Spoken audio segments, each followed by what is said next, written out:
Jenn Grant, hi. Hi. Nice to see you. You too. Thanks for stopping by and talking to SOCAN. Just want to talk a little bit about Compostela. There were sort of two things that I've been reading about that sort of had some effect on the writing for Compostela. One was the trip to Spain and one was your mom's passing. Can you talk a little bit about how that affected the songwriting? Yeah. Well, my mom passed away in 2012 in May, and then very soon after that I went to Spain. I was there for about a month, just kind of traveling around, and I ended up doing a lot of grieving when I was there, and which is kind of inevitable, but it was a really beautiful place to be, and it was kind of like this sort of other world that I was visiting. And so after I returned home, a lot of things happened. We moved to Lake Echo, my husband Dan Little and I, and I was still touring my last record a bit, and so I kind of had this full year of kind of processing some emotions about that, and so then and I didn't write it all during that year, and so then when I went to write this album, I was very, I really wanted to try to write at least 20 songs was my goal, and I think I wrote about 30, and I wrote them in a little camper trailer that was parked in the driveway, and I found myself going back to a lot of those places, those landscapes around Spain, and just sort of taking some of the beauty from those experiences for, the colors of the water and the sky, and just my own experience with losing someone so close to me, and how that, taking sort of the positives that I've learned from that and putting it into some songwriting. So I feel my mother spirit is in a few of the songs here, and I'm sure she'll be in all the songs for years to come, but it was sort of a nice way, and ended up being a healing type of record, I think, and so I'm hopefully a healing record for other people too. Yeah, it's. I understand you were working pretty hard. This was almost a full year of writing in the trailer, right? Actually, it was a few months of writing, and normally with other albums that I've done, I've written maybe, like for The Beautiful Wild, I wrote 10 songs in 10 days in this one location, and we recorded them like on this. I would write a song or two, and then we would record the bed tracks that day for the song. So it was a different kind of experience where it was a real explosive type of energy, and this one was too, because I was writing a song or two a day. But I was really thoughtful about choosing the ones that I thought fit best together, and which would be stronger songs. And so it was really fun to have the time to take, and I had. It took a lot more time writing this record than I've taken with any other project. So. Mm-hmm. How does writing lyrics for your new project, Aqua Alta? Yeah. Aqua Alta. How does writing, just sort of being given the sound and saying, okay, I'm going to write lyrics to this, how does that differ for you from writing for your own work? Well, I kind of got a taste of what that was like when I started writing with Buck 65 for a few of his records, and thought it was really fun, and I noticed that it was like a new landscape for me to create words and melodies and vocals on top of, and I wanted to expand on that further. So Charles, Austin, and Graham Campbell, who were my bandmates in Aqua Alta, had produced Buck 65's work, and so when they started sending me stuff, it reminded me of that experience with Rich.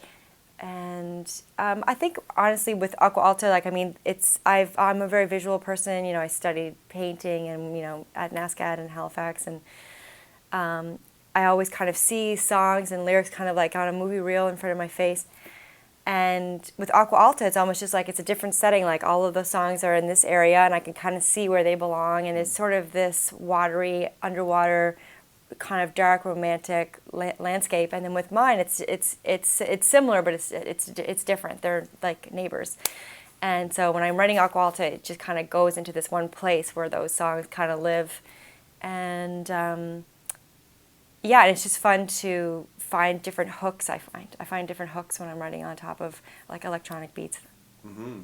I think one of the things, at least that I've seen in terms of being variable, like Get You Good was just such a catchy little pop song that just grabs you, right? Yeah. And then you have something like where Buck 65 is rapping on spades, mm-hmm. and then on my favorite song, Canadian Maple Grove, you have that really distorted sort of electric piano with distorted vocal sound. It's really really pulls you in.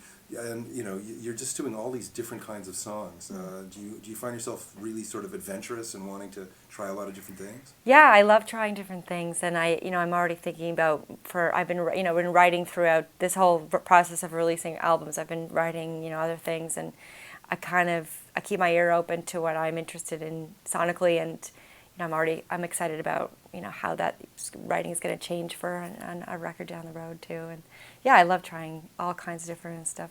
Mm-hmm. I guess one of the things we like to try to get to, there's no real answer for this, but because we're SOCAN and we're so oriented towards songs, is where the songs come from. Mm-hmm. I mean, is it a word or a phrase or a chord structure or a landscape, or what are the elements that will inspire you to go, hey, that's a song, or I want to write a song about that?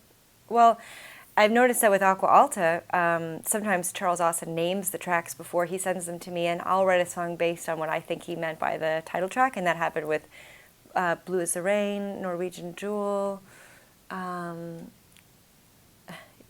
Polar, but it's called something, that name changed. But and then for my own stuff, I think it comes from just like I've always kind of felt with my writing, it's like someone's like throwing something at me, and I have to kind of catch it, and then just like a song comes out. And if I don't take that time to sit down and write, then it'll be gone. So, and I might get a different one, but I have to kind of really pay attention to when those opportunities arise, because I think Ron Sexsmith said something once about songs being kind of passed to you from somewhere else, and I've always really felt that as well. And yeah, and then now with my mother being gone, I feel like she's kind of just like like sending me. I'm like, stop sending me so many songs. Yeah. So I feel like I've got some good connections from some other place.